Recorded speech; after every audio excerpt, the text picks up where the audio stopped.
धूप बहुत तेज थी। स्कूटर से उतर के आशीष पोस्ट ऑफिस के बरामदे में आया। तभी वहाँ बेंच पर बैठे एक बुजुर्ग आदमी ने उसे आवाज़ दी, बेटे जरा सुनना, प्लीज़ मेरा एक काम कर दोगे? आशीष ने प्रश्न भरी नज़रों से उनकी ओर देखा। उन बुजुर्ग ने कंपकपाते हाथ से एक अंतर्देशीय पत्र पर उसकी ओर बढ़ा दिया। जरा एक छोटी सी चिट्ठी लिख दोगे प्लीज़? आशीष ने हैरानी से उन्हें निहारा। वो सोचने लगा, यह तो पढ़े लिखे लगते हैं फिर भी। तभी उसकी नज़र उनकी 2 उंगलियों पर पड़ी। उन पर पट्टी बंधी हुई थी। ओहो, तो इसकी वजह से।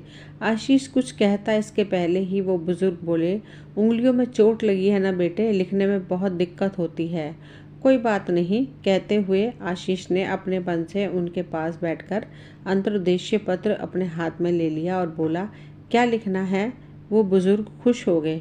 गद्य स्वर में अपना पेन भी उसे पकड़ाकर बोले, पहले पता लिख देना। नाम के साथ श्री लगाकर पाने वाले का पोस्ट लिखवाया। जनरल मैनेजर लिखते हुए आशीष ने सोचा, शायद ये बुजुर्ग वहाँ सर्विस में रहे होंगे और आज किसी काम से पत्र लिखवा रहे हैं। पूरा पता लिखवाकर उन्होंने आगे लिखवाना शुरू किया, जीते रहो विकास बेटा। यह सुनते ही आशीष चौंका। ओहो, तो ये जनरल मैनेजर इनके बेटे हैं। फिर भी नाम के साथ श्री। खैर मुझे क्या। उसकी कुशलता की कामना लिखवाकर गला खकार कर बुजुर्ग ने आगे लिखवाना शुरू किया। तुम्हारी माँ की तबीयत कुछ महीने से ठीक नहीं रहती। अभी दवाइयों का खर्चा भी बहुत बढ़ गया है। कुछ रुपए भिजवा देते तो अच्छा रहता। लिखते हुए आशीष की उंगलियां कांप उठी। एक पिता के पैसों के लिए अपने ही बेटे से ऐसी गुजारिश। अचानक उसके मन में कोई कील सी चुभी। जब मेरे दिल को इतना धक्का लग रहा है तो इस बूढ़े पिता को कैसा लग रहा होगा, उसने महसूस किया। ऐसा लिखवाते हुए उन बुजुर्ग की आवाज़ थर्रा गई थी, गला रूंध गया था। एक पिता के लिए इससे दर्दनाक हालत और क्या होगी कि जिस बेटे पर उसको लायक बनाने के लिए अपना पैसा उसकी हर ज़रूरत पर बिना मांगे खर्च किया, आज उसी के सामने अपने खर्च के लिए हाथ फैलाकर गुजारिश करनी पड़ रही है। देने वाले से मांगने वाला बनने की कैसी दर्दनाक हालत थी। ये कुछ पलों की तनाव भरी शांति छा गई। 2 लाइनें लिखवाकर वो चुप हो गए। आशीष आगे लिखने के लिए इंतज़ार करने लगा। कुछ पल बाद उसने नज़रें उठाकर उनकी ओर देखा और बोला, आगे? एक लंबी सांस लेकर उन्होंने होठ भींच लिए। बस बेटे, इतना ही। और पत्र खत्म करने का इशारा किया। तुम्हारा पिता बनवारी लाल। आशीष हैरानी से उन्हें देखने लगा और बोला, जब 2 लाइनें ही लिखवानी थी और पैसों की इतनी ही तंगी है तो अंतर्देशीय पत्र क्यों लिखवाया? पोस्ट कार्ड लिखवा देते। पोस्ट कार्ड वहाँ भेजना अच्छा नहीं लगता बेटे। इतना बड़ा ऑफिसर है वो। और फिर रिसीट सेक्शन वाला बाबू भी पढ़ लेता तो घर के पते पर भेज देते। वहाँ तो कोई दिक्कत नहीं थी। वो मेरी बहू है ना, मेरी चिट्ठियाँ फाड़ कर फेंक देती है, बेटे तक पहुँचने ही नहीं देती। इसलिए भावुकता में बनवारी लाल के मन का दर्द छलक उठा, गला रूंध गया। किसी मासूम माता पिता से बिछड़े बच्चे की तरह बदहवासी उनके चेहरे पर छा गई। यह सुनकर आशीष का कलेजा मुंह को आ गया।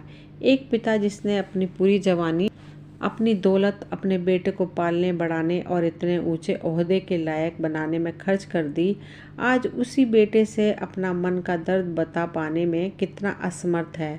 वो भी सिर्फ अपनी बहू के कारण, जिसका उनके बेटे को पालने लायक बनाने में कोई योगदान नहीं है। उसे तो ऑलरेडी सेटल पूरा लायक एक इंसान पति के रूप में मिला था और उस पर पूरा अधिकार जमाकर उसकी पूरी कमाई पर कुंडली मारकर वो सास ससुर को ठेंगा दिखा रही थी, जिनके त्याग के कारण ही उसका पति इस कमाई के लायक बना था। थोड़ी देर दोनों चुप रहे। फिर बनवारी लाल ने होठों होठों में थैंक्स बुदबुदाकर उसके हाथ से पत्र ले लिया, सामने खिड़की पर रखे गोंद से चिपकाया और डाक के डिब्बे में डालकर थके हारे कदमों से धीरे धीरे गेट की ओर बढ़ गए। आशीष की ओर उन्होंने गर्दन उठाकर देखा तक नहीं।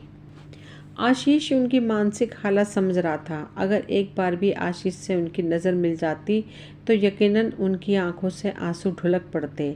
बनवारी लाल के जाने के बाद भी आशीष कुछ देर तक वहीं चुपचाप बैठा रहा। आधे घंटे बाद अपने काम निपटाकर आशीष घर की ओर रवाना हुआ। चौराहे पर रेड सिग्नल होने पर जो ही वो रुका, बाईं ओर बनवारी लाल जाते दिखे, पसीने से लथपथ, छड़ी टेकते कांपते कदमों से। आशीष स्तब्ध रह गया। बनवारी लाल ने अपने पते में गणेश कॉलोनी लिखवाया था। गणेश कॉलोनी यहाँ से अभी 1 किलोमीटर और दूर थी, तो इतनी दूर, इतनी गर्मी में, पैसों की तंगी के कारण पैसे बचाने की खातिर बेचारे रिक्शा भी नहीं कर रहे थे। उनसे कोई रिश्ता न होते हुए भी आशीष ने स्कूटर उनकी ओर मोड़ दिया। उनके पास पहुंचकर उसने बैठने का इशारा किया। आइए बाबा, आपको छोड़ देता हूँ। बेटा, तुम काहे नाहक तकलीफ़ कर रहे हो? तकलीफ़ कैसी? मैं गणेश कॉलोनी के आगे जा रहा हूँ, वहाँ मेरी साइट है, आपको उतार दूँगा। यह सुनकर बनवारी लाल का हृदय गदगद हो गया। इतनी धूप में अजनबी होते हुए भी वो उनकी मदद कर रहा था। आशीर्वाद में उसकी पीठ थपथपाकर वो उसके पीछे बैठ गए। जब घर आया तो उन्होंने आग्रह से उसका हाथ पकड़ लिया।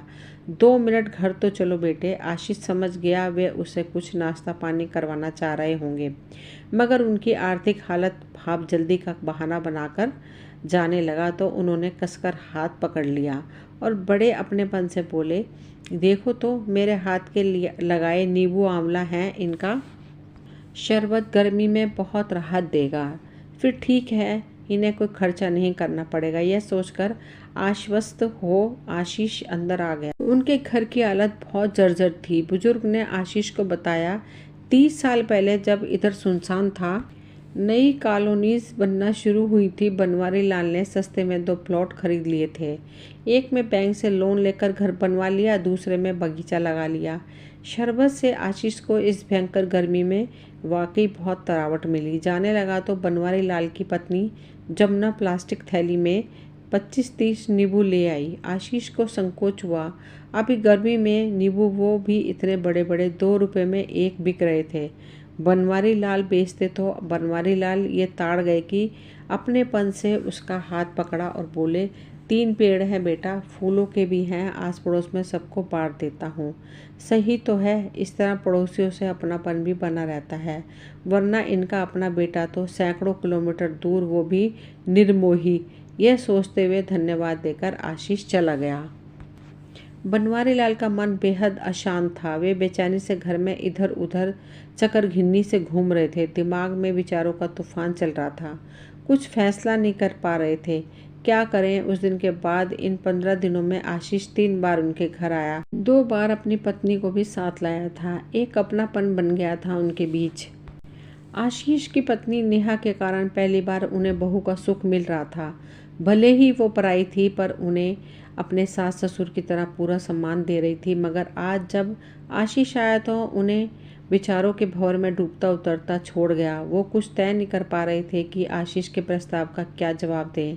ऐसे वक्त में उन्हें अपनी शादीशुदा बेटिया सुमन की बहुत याद आई। काश वो यहाँ होती तो उससे सलाह मशवरा कर लेते। तभी बाहर रिक्शे रुकने की आवाज़ आई। खिड़की से झांक कर देखा तो सुमन अपने पति निखिल संग उतर रही थी। बेटी दामाद को देखते ही उनकी बूढ़ी रगों में जान आ गई। दौड़कर दरवाज़ा खोला।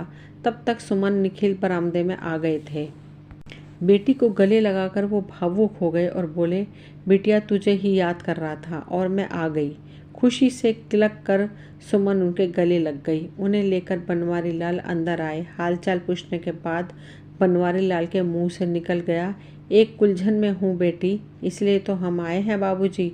सुमन ने पूरी बात सुने बिना कहा, आपको आशीष जी का प्रस्ताव मान लेना चाहिए। बनवारी लाल अवाक उसे देखते रह गए। ये आशीष को कैसे जानती है और इसकी भी उसे जानकारी कैसे है? अरे बाबूजी, सुमन ने लाड से उनका असमंजस दूर किया। पिछले हफ्ते आशीष जी के मोबाइल से ही तो आपने हमसे बात की थी। हाँ हाँ, बनवारी लाल को याद आ गया। मगर वो प्रस्ताव, उसकी जानकारी इन दोनों को कैसे? बाबूजी, निखिल उनके पास खिसक कर गंभीर स्वर में समझाने लगा, आशीष जी ने जो सुझाव दिया है हमें बहुत सही लगा, इसलिए कल उनका फ़ोन आने पर हम आए हैं। आपको समझाने। बनवारी लाल हैरानी से उन्हें देखते रह गए। तो ये खिचड़ी इनके बीच पहले ही पक चुकी थी। बनवारी लाल गहरी सोच में डूब गए। बेटी दामाद की सहमति के बाद तो उनका दिल ही किसी गहरे अंधे कुएं में धंसता चला गया। उन्हें इस सुझाव पर विचार करना ही बेहद दर्दनाक लग रहा था कि वे अपना ये घर बेच दें। घर, वो खूबसूरत जगह जहाँ इंसान सुरक्षित रहकर भविष्य के सपने बुनता है, अपनी गृहस्थी चलाता है। क्या कोई एक याद जुड़ी होती है इसके संग? हर पल की सैकड़ों यादें जुड़ी होती हैं। उन सबको एक झटके में तिरोहित कर कैसे बेच दूं? इसे उनका कलेजा मुंह को आ गया। निखिल का हाथ पकड़कर वे कातार आंखों से उसे देखने लगे और बोले, बेटे, दामाद की बात आज तक नहीं टाली मैंने, लेकिन जरा मेरे मन की बात सोचो। सुमन से ही पूछ लो। 5-6 साल की थी ये, शायद कुछ भी याद हो। कितने चाव से, कितनी हसरतों से मैंने ये घर बनवाया था। माँ से पूछो, एक एक ईंट मैंने अपने सामने लगवाई थी। मैं मानता हूँ बाबूजी। निखिल ने उनके हाथों को अपनी मुट्ठी में भींच लिया। लेकिन ऐसा कठोर फैसला लेने के लिए हम आपके भले के वास्ते ही कह रहे हैं। अरे काहे का भला? बनवारी लाल का गला बेबसी से भर गया। उस घर को बेचने के लिए बोल रहे हो जिसे मैंने बड़े चाव से बनवाया था। चाव से तो बाबूजी आपने भैया को भी पढ़ाया था।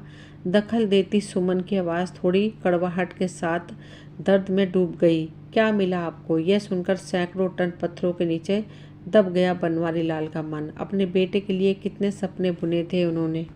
उसकी ऊंची शिक्षा के लिए उसी घर पर बैंक लोन लिया था उन्होंने, जिसे घर की चुकाने की जहमत तक नहीं उठाई थी उनके बेटे ने। सारा कर्ज बनवारी लाल ने चुकाया, ब्याज समेत। स्तब्ध रह गई बनवारी लाल अपनी बेटी की बात सुनकर। सुमन की शादी में एक पैसा भी तो नहीं लगाने दिया था विकास को। उस कुंडली मार कर बैठी बहू ने सारी जिम्मेदारियां बनवारी लाल ने ही उठाई थी। जब रिटायर हुए, एडवांस में आधा खाली हो चुका पीएफ का पैसा पिछली देनदारियां चुकाने में पूरा हो गया। अब तो बस अकेली पेंशन का सहारा है। जिंदगी के दांव में सब कुछ हार चुके जुआरी की तरह निढाल अपने बेटी दामाद को कातार नज़रों से देखते रहे। बाबूजी पिता को गले लगाकर सुमन की आंख भर आई। बाबूजी, उम्र के साथ बीमारी के खर्चे भी तो बढ़ रहे हैं, कहाँ से पूरे होंगे? हमसे लेते नहीं, भैया भेजता नहीं। कहने को लाखों की मिल्कियत, मगर इलाज को, दवा, डॉक्टर को 1 रुपया खर्चने में कंजूसी। ये देखो, देखो जरा। सुमन उनकी कलाई थाम उनकी उंगलियां सहलाने लगी। चोट लग गई थी, कट गई थी उंगलियां, मगर डॉक्टर के पास नहीं गए तो नहीं गए। घर पर पुराना कपड़ा फाड़कर उसी की पट्टी बांध ली। यह सुनकर बनवारी लाल चुप रह गए। अब तो ठंडे मन व शांत चित्त से सोचने लगे, सुमन, निखिल वाकई सही सलाह दे रहे हैं। लाखों की संपत्ति होते हुए भी वो अभावों में जी रहे हैं, इलाज तक नहीं करवाते। पूरी ज़िंदगी यूँ ही तकलीफ़ों में निकल जाएगी, मर जाएंगे। उसके बाद तो वो खुदगर्ज बेटा विकास आएगा, सब ले जाएगा। जो आज झांकता तक नहीं है, फिर क्यों तरस तड़प कर रहे हैं? भारी हताश दुखी मन से उन्होंने घर बेचने का फैसला ले लिया। सारी रात उन्हें नींद नहीं आई। सुबह उठे भी तो बुझे से। चुप रहकर अपने सारे काम निपटाते रहे। 11 बजे के लगभग रजिस्ट्री करने के लिए निकले। घर के बाहर आकर उदास बुझी आंखों से अपने घर को देखने लगे और सोचने लगे, अभी ये मेरा है, मेरा अपना घर। जब लौटेंगे किसी और का पराया हो जाएगा, हमेशा हमेशा के लिए। फिर पास खड़ी सुमन को निहारने लगे। उसकी शादी का विदाई वाला दृश्य याद आ गया। ये भी उस दिन पराई हो गई थी, लेकिन इसके पराए होने और घर के पराए होने में कितना फ़र्क है। बेटी के पराए होने में ज़्यादा दुख नहीं था। मालूम था पराए घर की होकर भी मायके से जुड़ी रहेगी, लेकिन यहाँ तो उनका प्रेम कुछ हमेशा ही लिए पराया हो जाएगा। यह सोचते हुए उन्होंने एक ठंडी सांस ली। पास खड़े निखिल ने उन्हें हौसला देते हुए उनके कंधे थपथपाकर आशीष की भेजी कार में बिठाया। ये घर आशीष ही खरीद रहा था। उसका प्रॉपर्टी का बिजनेस था। ज़मीन, पुराने मकान खरीदना, उन पर मल्टी स्टोरी बनाना और फ्लैट्स बेचना। बनवारी लाल के उस 2 लाइन के पत्र में उसे बुरी तरह से हिला दिया था। कोई रिश्ता जान पहचान न होते भी वो उनकी सज्जनता से पिघलकर उनका जीवन संवारने को तड़प उठा। निखिल को फ़ोन पर आशीष ने सारी बात समझा दी थी। रजिस्ट्री के बाद वो सब आशीष के घर गए। दोपहर और रात का खाना आशीष के घर पर ही था। रात वो घर लौटे, प्रेम कुंज में प्रवेश करते समय बनवारी लाल के कदम अचानक ठिठक गए। सुबह गए थे तब बेटी का ख्याल मन में आया था, अभी लौटे तो बेटे का आ गया। कितनी उम्मीदों से पाला था उसे, कर्जा लेकर उच्च शिक्षा के लिए बाहर भेजा था। शादी में पत्नी के गहने भी बहू को चढ़ा दिए, लेकिन बेटा सुंदर पत्नी के मोह पाश में ऐसा बंधा कि माता पिता के मोह के बंधन को भूल गया। भूले बिसरे भी याद नहीं करता, पराया हो गया। इस घर की तरह बनवारी लाल का मन कसक उठा। बेटी के पराये होने और बेटे के पराये होने में कितना फ़र्क है। बेटी पराई होकर भी माता पिता का ध्यान रखती है और बेटा पराया होता है तो माता पिता मझधार में ही डोलती बिना पतवार की कश्ती हो जाते हैं। ठंडी सांस लेकर बनवारी लाल जी अंदर दाखिल हुए। सारी रात बनवारी लाल जी को नींद नहीं आई। बार बार उठकर पागलों की तरह पूरे घर के चक्कर लगाते रहे। कभी दरवाजे से लिपटते, कभी दीवारों से फर्श पर निढाल होकर शून्य आंखों से छत को टकटकी लगाए घूरते। खून पसीने की कमाई से बनाए अपने घर को बेच देने की टीस से उनके मन का दर्द लगातार बढ़ता जा रहा था। जब दर्द का लावा मन में उठने लगा तो एक खम्भे से लिपटकर फूट फूट कर रो पड़े उसके और बोले, आज तुमने भी मेरा साथ छोड़ दिया। अपने उस बेटे पर अपनी कमाई लुटाई और तुम पर भी। उसने तो कब का किनारा कर लिया, आज तुम भी धोखा दे गए। ऐसा मत कहो बाबूजी। अचानक बनवारी लाल को लगा वो खंबा झूठे इल्ज़ाम के दर्द से तड़प उठाया है और कह रहा है, हमने आपको कोई धोखा नहीं दिया, हमने तो आपका जीवन संवार दिया है। हाँ बाबूजी। बनवारी लाल को लगा कि खंबे के साथ अब घर की दीवारें, खिड़की, दरवाजे सब रो रो कर गुहार लगा रहे हैं। जरा गहराई से सोचिए बाबूजी, अब आपको किसी भी तरह की चिंता नहीं करनी पड़ेगी। बनवारी लाल हैरानी से सोचने लगे। 40 लाख में आशीष ने उनका घर खरीदा, 15 लाख में उसकी एक मल्टी स्टोरी बिल्डिंग में फ्लैट दिलवा दिया, 15 लाख में उसकी एक मल्टी स्टोरी बिल्डिंग में फ्लैट दिलवा दिया, 15 लाख की बैंक में एफडी करवा दी, 10 लाख में उसकी नई बन रही मल्टी स्टोरी बिल्डिंग में एक फ्लैट और बुक कर लिया। साल भर में मल्टी स्टोरी बिल्डिंग पूरी होने पर भाव बढ़ते ही उसे बेचकर फिर दूसरी नई बिल्डिंग में बुक कर देंगे। अब सोचो बाबूजी, आपको खर्च की रत्ती भर भी चिंता नहीं रहेगी। ये सोचते ही हैरान बनवारी लाल की बूढ़ी हड्डियों में जैसे जान आ गई।